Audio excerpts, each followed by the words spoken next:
It feels like home, home, home.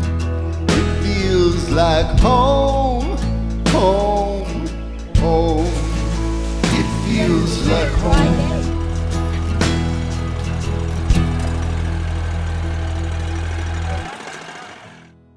Hey there friends, welcome to Well Done Home. Today I'm going to be showing you how I make my oldest son's very favorite dessert of all time, apple pie. And I know that's just a staple in everyone's household, but I've worked a very long time to get all of the pieces, parts perfect on this particular pie.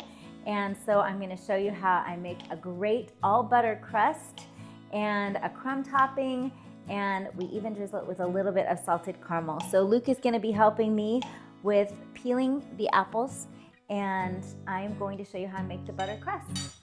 So Lukey, would you get started? We use 8, actually this is 9 because these ones are kind of small, but I like to use 8 apples, and I like to use Granny Smith or a combination of mostly Granny Smith and Honeycrisp. So those are the best, to me, those are the best apples for this particular recipe. You can use all Granny Smith, but I like the combination of the Honeycrisp in there. Thank you very much. So there we go. Can you get that off? And the boys like to eat these peels, but you can give them to your boys, you can eat them yourself, or you can give them to your chickens, or whatever you like. So once the apple is done like this, I just take it and I break it, and that's it. And those go right into the pile, and they're ready to go.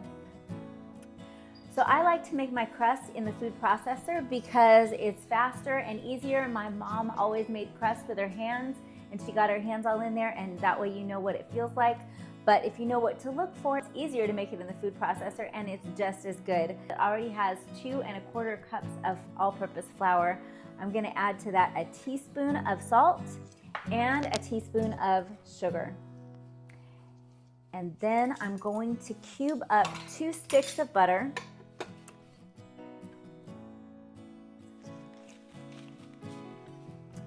So like this, and I'm gonna just give that a tiny little whisking with my hand so that I don't just cube the butter right on top of all the salt. And I'll go ahead and turn this on just until it begins to look like crumbs.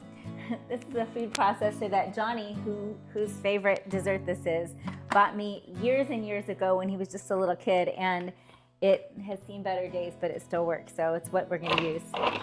You kind of have to hold it, it's a little persnickety.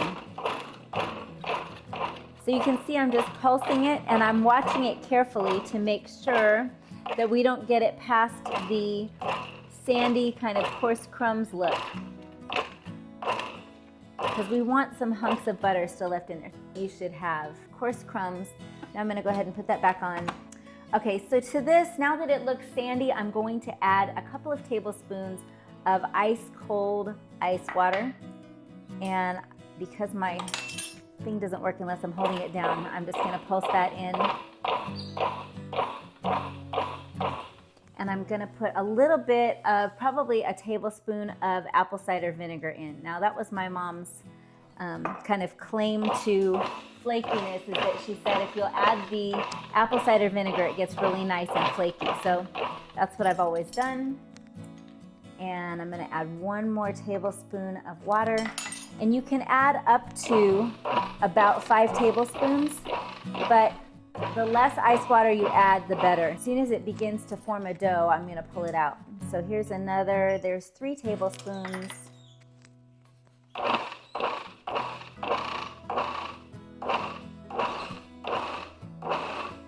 That's looking close. So if you come over here, Paul, you can see how it's starting to gather together. So you can see how it's starting to gather together into dough. You don't want to go a whole lot farther than that. That looks pretty good. And then I'm gonna just take this out.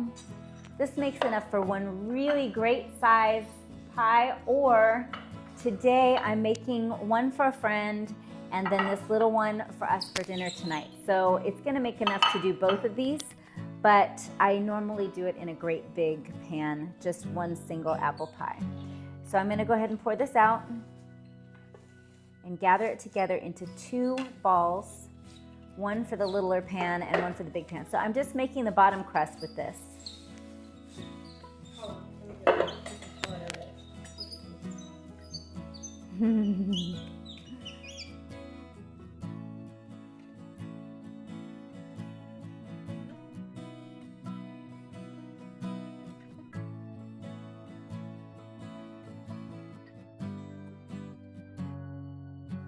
So I'm making this into two piles for each pie. So I'm making this pile just a tiny bit bigger than this pile because this is a smaller pie, obviously. How's that coming, Lukey? Adorable?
So this still has big pieces of butter in it, which is how we know that it's going to be nice and tender and flaky and wonderful.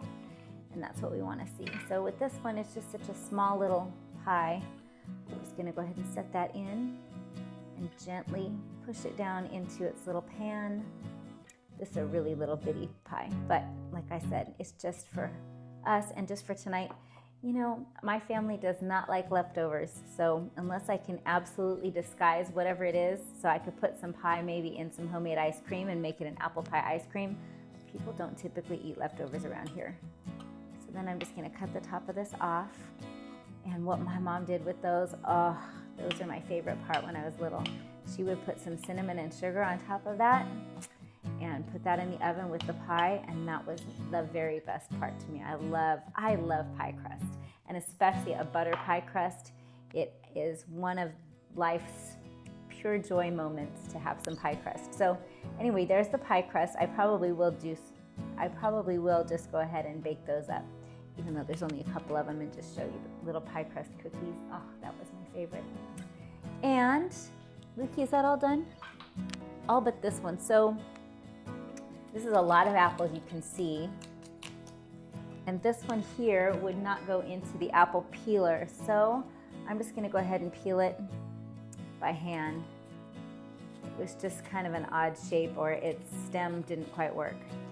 So this is how my mom always peeled. She always peeled toward her thumb, and I know that's not right, but that's how I learned to do it. And if this apple was not in such a strange shape and wasn't already cut into, I can usually do the apple without making any breaks in the peel. So I just throw those in, slice those up.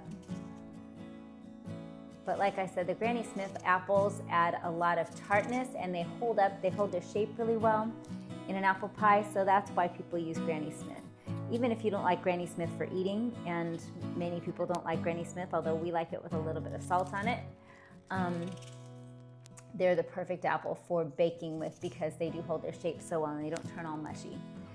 So I've got my 8 apples and my lemon juice, and I'm moving to a bigger bowl. So to this, I'm going to add about 1/4 cup of brown sugar, and I had some brown sugar just sitting here, but I had a little too much. So it's about 1/4 cup of brown sugar, and I'm gonna add about 1/4 cup of flour. So I'm gonna say about like that. I'm gonna add 1/2 teaspoon of salt. And this doesn't make it salty, it just brings out the flavors. And I don't add any cinnamon to my apple portion. I add a little bit of cinnamon to my topping. So if you like a lot of cinnamon and you like a really cinnamony apple pie, now would be the time to add it. And I'm gonna add 1/2 cup of my regular sugar.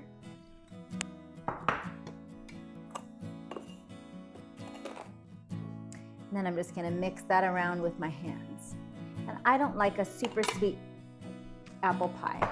So this is not all that sweet, but it is just letting the apple flavor come out and letting it do its thing and work the magic that it does. I don't want to take away from all of that appley goodness. You know, the apple pies that you get in the store are often too sweet and have too much, I don't know, whatever that gelatinous filling is that I don't like. So this is just a plain, like straight ahead. You're gonna bite into apples and a crumb topping and an excellent buttery pie crust. All kinds of joy for your mouth. Okay, so there that is all mixed around together. So I just got these, they're sprouted rolled oats, and I'm not sure what the benefit of sprouted oats is yet. I haven't done any investigation, but I'm gonna use 1/2 cup of the sprouted rolled oats. So as with most of my recipes, this is going to use even more butter. So this is gonna call for 1.5 sticks of cold butter. Again, we want our butter nice and cold. And I'll just keep this out because I have a loaf of sourdough rising. As you can see over here, it's almost good to go. I'm just gonna let that rise a little longer. So I put it in the fridge. I thought we were gonna leave, but we didn't. All right, so I'm gonna cut this into chunks again. And I'm going to add 1/2 cup of flour. So let's see, and I'm just using the same thing that I had the apples in. 1/2 cup of flour, 1/2 cup of the sprouted rolled oats. If you guys know why the sprouted oats are better for you than the regular rolled oats, just chime in the comments, because I'm sure it's better for you for some reason, but I don't know the reason. So I got these at Costco and thought that looks really yummy. So I'm gonna give them a try, but they taste a lot like regular oats. Anyway, so a half a cup of flour, a half a cup of regular rolled oats or some sprouted rolled oats if you can find them. And then a cup of brown sugar, boom, a 1/4 teaspoon of baking soda, and a 1/4 teaspoon of salt. And this just gives it a little bit of a lift. All right, and a 1/4 teaspoon of salt. There we go. And then I'm going to just kind of mash that up with my pastry cutter to get that mixed around a little bit. And again, at this point you could add some cinnamon, and I often do add cinnamon here. I would add like a teaspoon of cinnamon, but I'm gonna leave it out because I just have had a lot of cinnamon lately. So I'm gonna go ahead and put in my cubed butter. Just start to mix that in as I go. And you just want it to be all crumbly.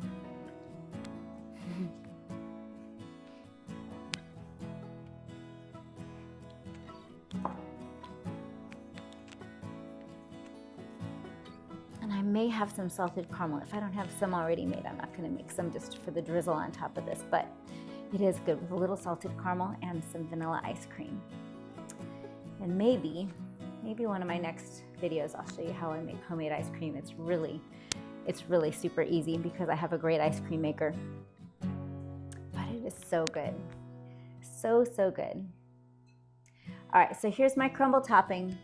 I have preheated the oven to 400 degrees, and I'm gonna go ahead and pull out those cold crusts from the refrigerator.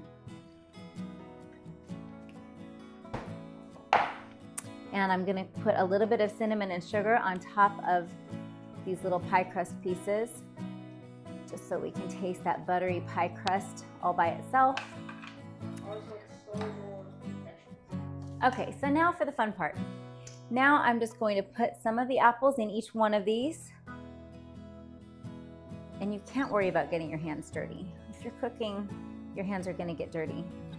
Unless if you're wearing plastic gloves, which we highly recommend. No, I actually don't. So that'll do for our family. And then this one will be for our friends.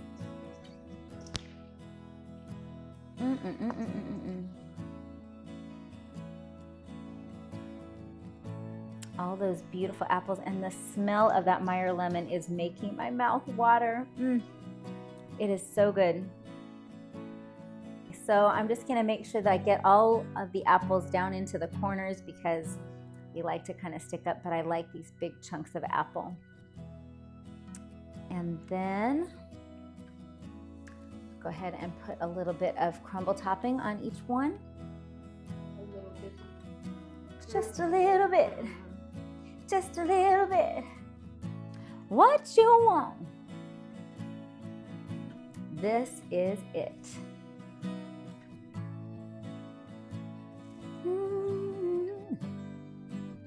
What you need, you know I got it.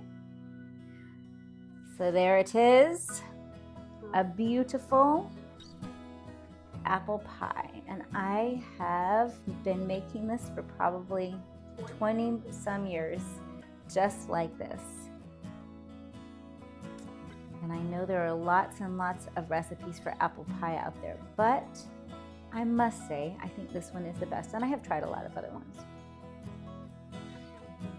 If you know me, I have collected old cookbooks since I've been married, and I look through and I read through recipes all the time, and I do lots of experimenting until I get it just right. So I hope that you'll give this apple pie recipe a try.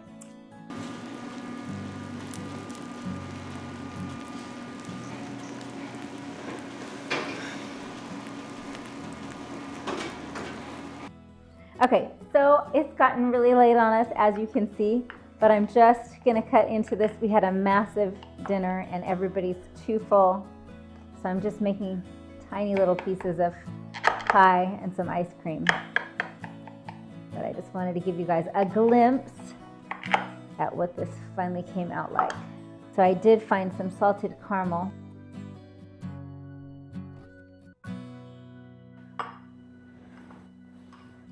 So there it is. go. And a little bit of the salted caramel. Oh yeah, so beautiful.